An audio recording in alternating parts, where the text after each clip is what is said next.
Today, what's up with that retail labor shortage? And where can I get a Lego person made in my likeness? And the UK is returning to normal.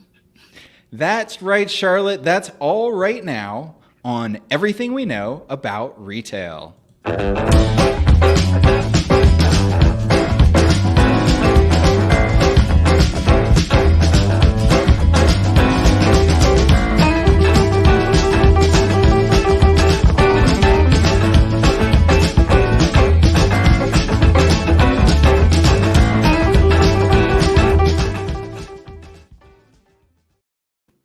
Well, hello, my name is James Cook. I'm coming to you from Indiana. I research retail and real estate for JLL.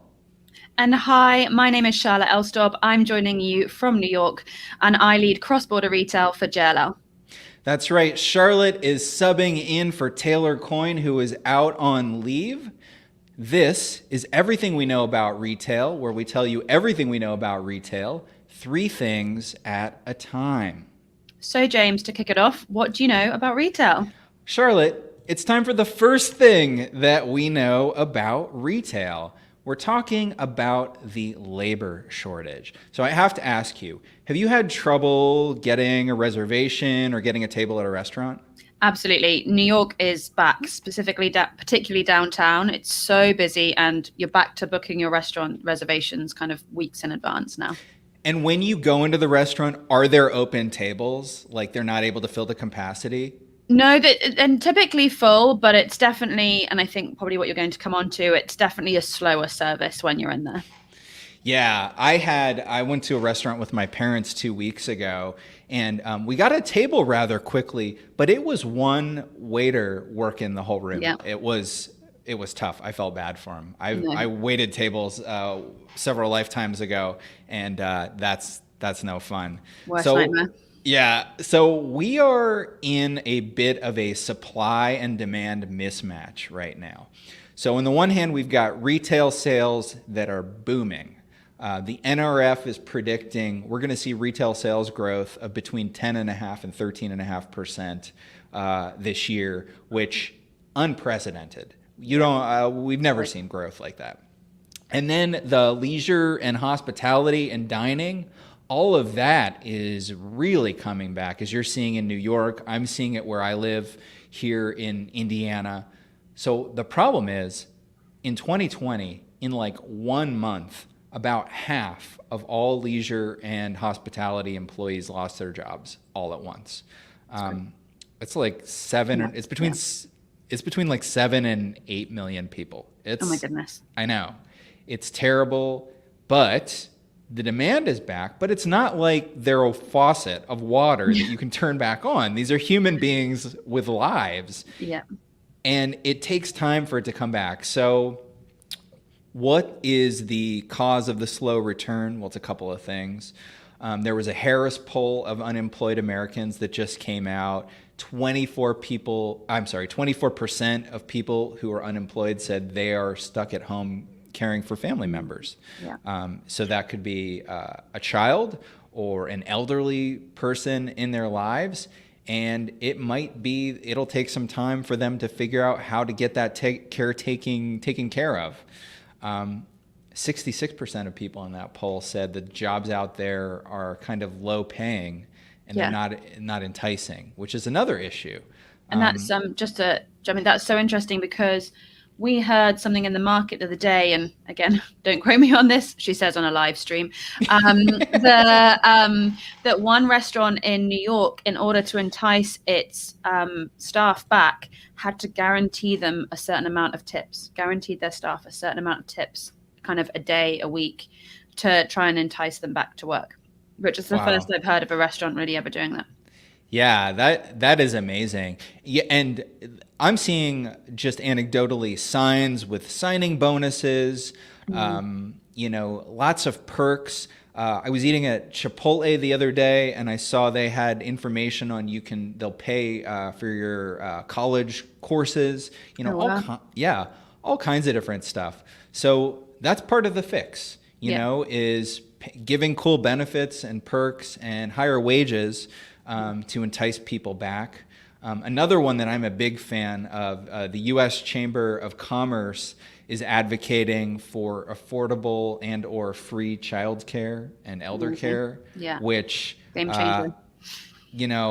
I mean, if we want people to be free to go to work, one way to do that is to make sure that the important people in their lives are being taken care of. I mean, that just seems like a no-brainer to me. I think the real fix, though, is just going to be time. Like, I agree. Yeah, it might have taken 1 month to let 7 or 8 million people go, but it's going to take a lot longer than that to get them back into the system. I agree. It's definitely going to take a while, I think. Now, in the UK, Charlotte, I know you're not based in the UK, but I know you pay close attention to it. Was there this kind of level of unemployment, or how did the country handle that in retail? They handled it a bit differently in the UK. The furlough scheme was actually really well done at home, and up to a certain amount of a salary a month, the UK government would pay 80% of it. So a lot of staff were furloughed instead of being instead of losing their jobs, because the government was covering a significant proportion of their salary. That has now started to stop, and it's either stopping very soon or has just stopped. So I think there's going to be a bit of a turmoil now as people understand whether these companies can afford to bring back that staff full time. But what was really nice to see in the UK was a lot of people got furloughed. There was a job at the end for them typically, and the UK government were helping out those companies by kind of paying that salary. Interesting.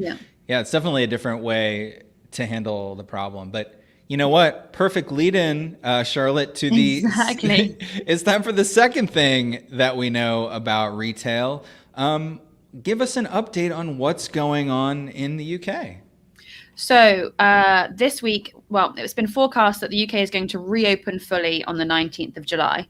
That is dependent on the UK government approving it on the 12th of July. But everyone's feeling relatively positive that this will happen because there's been a lot of announcements this week of what this reopening is going to look like. So at the moment, you can eat indoors in the UK. There's capacity restrictions. Indoor retail is open and functioning.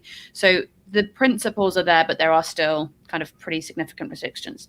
So what we know so far from the announcements that have been made include things like, firstly, to assist this, they're reducing the gap in the vaccine. So back at home, unlike in the US here, where I think it's about a 3-week gap, there's previously been a 12-week gap between the first and the second vaccine. So they're reducing that to 8 weeks to try and kind of speed that process up. We'll see nightclubs reopen and drinking at the bar. So standing and drinking at the bar, very popular in UK pubs, kind of a bit of an institution. So that's a big rule for the English to come back. There'll be no limits on weddings or funerals. That's obviously a big boost to the hospitality industry for weddings. We know multiple people who've postponed weddings, I'm sure. And large-scale events are going to be permitted. And what's quite significant about that is, as a test, as of yesterday, the Wimbledon tennis tournament on centre court and court number 1 were at full capacity and no longer at 50% capacity. Wow, that's fantastic. Yeah, it's really great news. Speaking of pubs, I mean, Taylor and I for months have been talking about how do we know when things are back to normal? It's like hanging out in a bar. Exactly. Yeah. When you walk in and there's no issues and you just grab a drink and and it's really busy and you have to elbow your way through, can you imagine that? It's hard to imagine, but it's coming. I've had a number of drinks sitting down in a restaurant, but I haven't stood up in a bar yet. Have you seen any of that action in New York? I have actually, and there's been some big news in the last 24 hours in England that England have made it through to the finals of the European Championships, which is very monumental for England football fans, anybody who's listening, because that's quite a significant moment for us. We're not normally very good at getting to a final. But I went to watch it at an English bar in New York, and I expected it to be exactly as you said, kind of table seating, or reservations, no standing up, because I haven't really been to a bar since restrictions have been lifted in New York. And everyone was stood around at a bar watching the TV. I mean, it was a nice bar where the doors were fully open, so there was plenty of fresh air coming in. But yeah, it was a completely standing bar. I was very shocked, but it was such a nice atmosphere to be on. It helped that England won, so that made it a bit more of an enjoyable experience. But it felt nice, and it was a warm day in New York, and the windows were open, and everybody was having a great time. I love it. That sounds perfect. Yeah, it was so great. Any other news to report from over the across the pond? Yeah, so I briefly touched on the vaccines, but the UK is still doing a really good job there, which is really reassuring, kind of for hopefully that travel corridor between the two major markets kind of being reintroduced. But 65% of the country are fully vaccinated and 86% have had their first dose. So really kind of reassuring news on that. But some significant retail news that we had in the last couple of weeks is that Gap plans to close 81 of its stores, so its entire retail store portfolio in the UK and Ireland. That's a big deal. I mean, I feel like in the US, the Gap is an institution in a lot of ways, a retail institution. Does it have that feeling in the UK? Like, is it a big deal to close these stores? It's definitely a big deal. And you have Gap stores in pretty much every major shopping mall, high street. Every city centre has a Gap store. Oxford Street has one or two Gap stores. It's a big deal. They're going to be trading solely online, but I think there's just been a lot of competition in the UK. There's a few institution brands.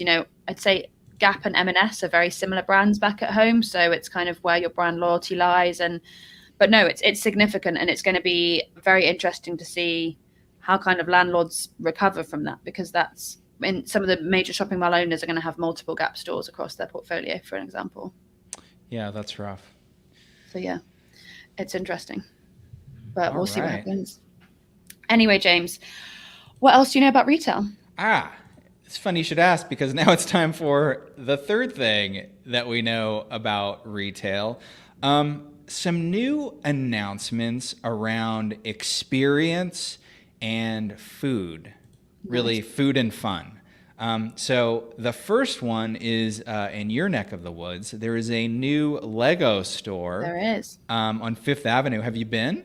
Yes, I walked past it last week, and it was very busy. And I mean, Fifth Avenue has been very quiet, probably one of the hardest hit retail streets in New York. And there was a lot of a buzz around this store. Yeah, it's 2 stories. It's over 7,000 square feet. I mean, this is not the first Lego store, but it has a whole bunch of new elements that are new to Lego that they're trying out in this store, and they're going to roll out to other Lego stores in the future. Like I mentioned, you can make a mini Lego figure in your own likeness. Very cool. There's a thing called the Mosaic Maker, where they take a picture of you and then they put it on like a Lego mosaic that you can assemble at home. Nice. I think that's $129 if you're interested in stopping by and getting a photo of yourself made into a Lego. And then they've got, all of the classic big Lego builds. They've got one of the firehouse from Ghostbusters. They've got the World Trade Center, Empire State Building. And then this kind of virtual sort of reality room that you can see there. And it's not really virtual reality, but it's this thing where it's called the Brick Lab. And it's this immersive digital room where you're playing games with the kids. And it's a ticketed thing. I think it's $15 for one parent and one kid. So, New York seems to be the laboratory where we test a lot of these new things. And if they fly there, then they roll them out. Everything in this new Lego store is modular, so you can take these new elements, parts of the store, and transpose them to other Lego stores across the U.S. I think it's a great, they had a smaller store there at the front of Rockefeller Plaza, so in front of the Rockefeller Center. So it's a perfect tourist location as and when kind of full tourism returns to New York, but it's going to be it's prime right on the front of Fifth Avenue, pure tourist destination. And I think it's already created a buzz on Fifth Avenue, which is kind of much needed. So I think it's only going to continue to kind of thrive. That's great. Because Fifth Avenue has been dead for a while. Yeah, it's been very quiet. It's taken a hit, but hopefully this is the start of one of many bounce backs. Yeah. Awesome. And we've got another announcement about a different type of experiential brand. This one is called Pinstripes. These guys are based out of Chicago. I think they have about 14 locations across the U.S. It's the 4Bs, Charlotte. Do you know what the 4Bs are? I don't. Can you educate me? There's bowling, Nice. there's bocce, there's beer, and there's bistro. Nice. They have Italian inspired menu. Like I said, they've got 13 locations, and they've just announced 2 more. They've announced 2 new leases signed with it's Unibail Rodamco Westfield. Yeah. I still mess that up all the time. So do I. One's going to be at Westfield Topanga in LA, and the other one is at Garden State Plaza in New Jersey in the former Uniqlo space at Garden State Plaza. So finding a new space for that Uniqlo space. Does that look like the kind of thing, Pinstripes, that you would go to on a weekend with your friends, or not really your scene? I'm not sure, but I think it's going to be great for that family customer, as you've seen there. And they're obviously kind of targeting the shopping mall customer, which is a bit harder in Manhattan, New York. But it's really great to see entertainment concepts like that coming back and opening and signing new stores, because I think we're all a bit worried about whether they would, ever come back in the terms of kind of, when we're all subject to such strict social distancing. Yeah. I think it's really good. I know, Charlotte, some of your clients have experiential elements. Are they sort of saying, oh, I've got to find a space in New York while the getting's good?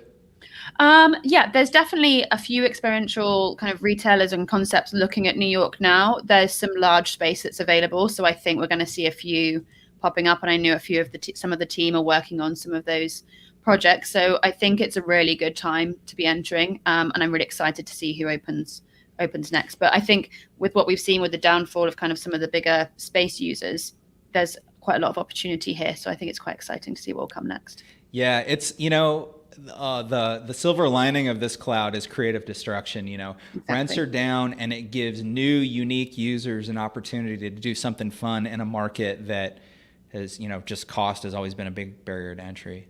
Totally. There's it's definitely a tenants market in New York right now. So hoping we'll see some good ones coming through. So Charlotte, you know what time it is, don't you? Oh no, I'm so nervous for this. It's time for the Retail Challenge. That's right, Charlotte. Retail Challenge this week, we're going to ask you 3 questions. And I have arbitrarily decided that if you get 2 of the 3 correct, you will be crowned winner of the Retail Challenge. Folks who are watching at home, feel free to play along. It's a little weird. There's a bit of a delay on the video. So if we see any of your answers come across, I'll try to bring them up. But if not, we'll get to them at the end. But anyway, okay. So the theme for this week's Retail Challenge is warehouse. Warehouse is the theme. Warehouse. So your first question, okay, now let me pull up my questions. Your first question is about Men's Warehouse. So Men's Warehouse is a chain owned by Taylor Brands. Taylor Brands also owns Joseph A. Bank. They've been suffering. People have not been buying suits until now. I think it's time. I think I need to get my suit refitted a little bit. But they went into bankruptcy. They have emerged from bankruptcy. They're now in turnaround.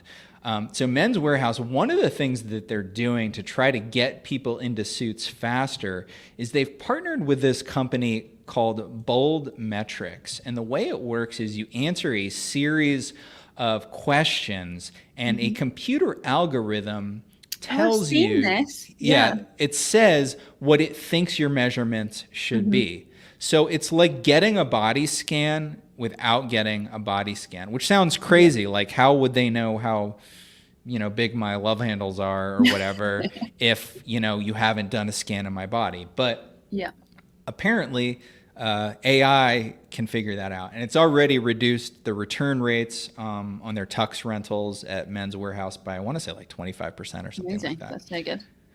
So I think it's great. I love technology that helps us get into clothing that fits us. Have you had any experience, Charlotte, with that kind of thing? Yeah, I have quite a lot of the like women's fashion websites and also the multi-brand websites will offer that for you where you might vary in sizes per brand. So I actually shopped online yesterday for a dress and they asked me my age, height, weight, measurements that I knew, and they guessed my size for me. So I'm waiting to see how well it's worked. All right. It's probably that bold metrics technology. I think it was. Yeah, it looked very familiar, so it looked very similar. All right. Well, so where are we leading to with this question? This is a real roundabout because I try to tie them in with the news, and that is a real roundabout. So, Charlotte, when I was growing up as a kid, you could not escape the Men's Warehouse commercials on afternoon television with their CEO, George Zimmer. Now, George had a catchphrase that he said at the end of every commercial. Now, I know you didn't grow up in this country, this is really me. so I'm going to give you 3 choices, and you have to say what the correct catchphrase was. The first one is I guarantee it. The second one is you're looking good. And the third one is this suit's for you. So I need like Who Wants to Be a Millionaire, Phone a Friend, or 50-50. I think it's 1 or 3. And again, have never seen the advert, so commercials, so I have no idea. So what, number 1 was I guarantee it, and number 3 was this suit looks good or is for you or something. This suit's for you. I'm trying to think of like the most American catchphrase. Right.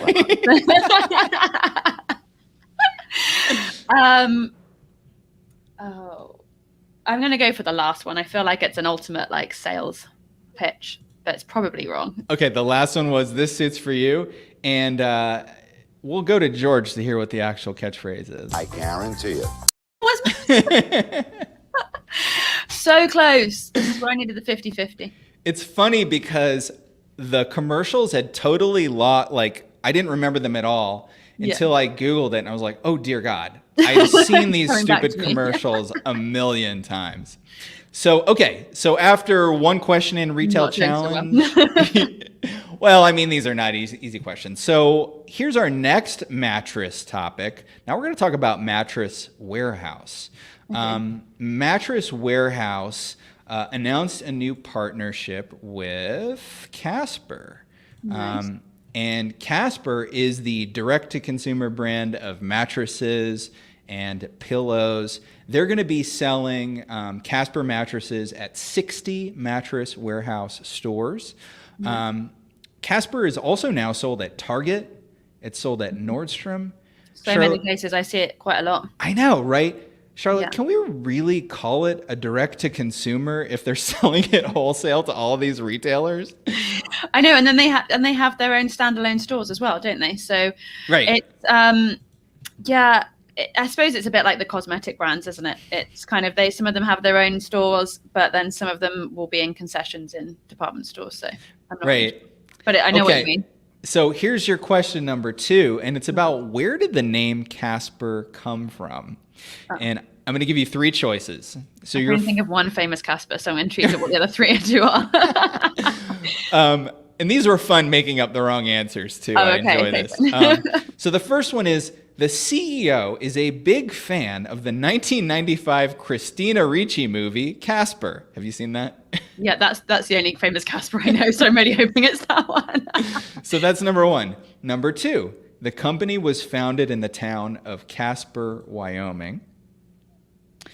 And number 3, Casper was the name of one of the co-founders' old roommates. So is it Casper the Friendly Ghost, Casper, Wyoming, or an old roommate?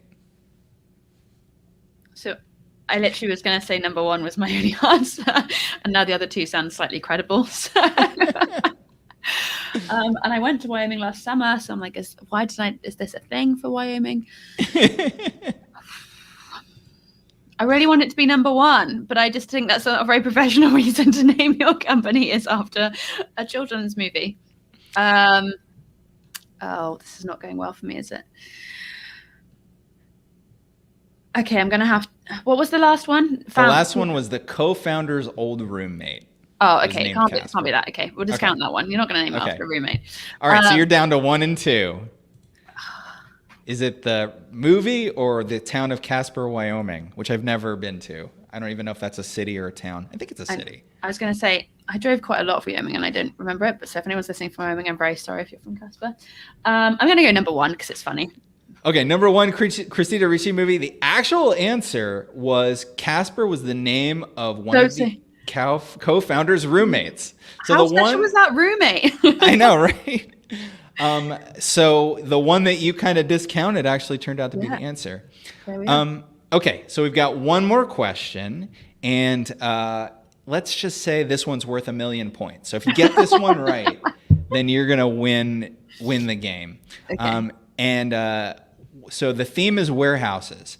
So there are 3 chains with warehouses in the name. Yep. They're all in the UK, where you're from. Oh, in the UK? Yep. And 2 of them closed during the COVID recession of 2020. So 1 is open, 2 are closed.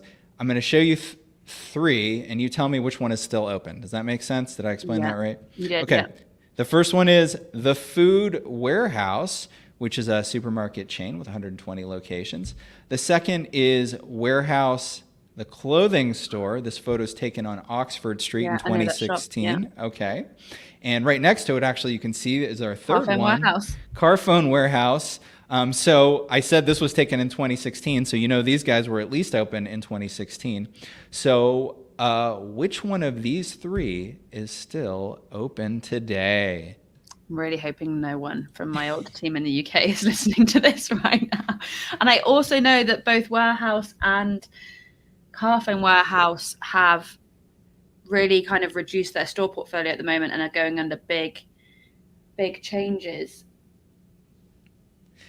This, I'll give you a hint. This all just happened, and it was during a tsunami of closures. So you were living in the U.S. at the time, focused on other things. So this is not anything you should necessarily feel bad for not knowing.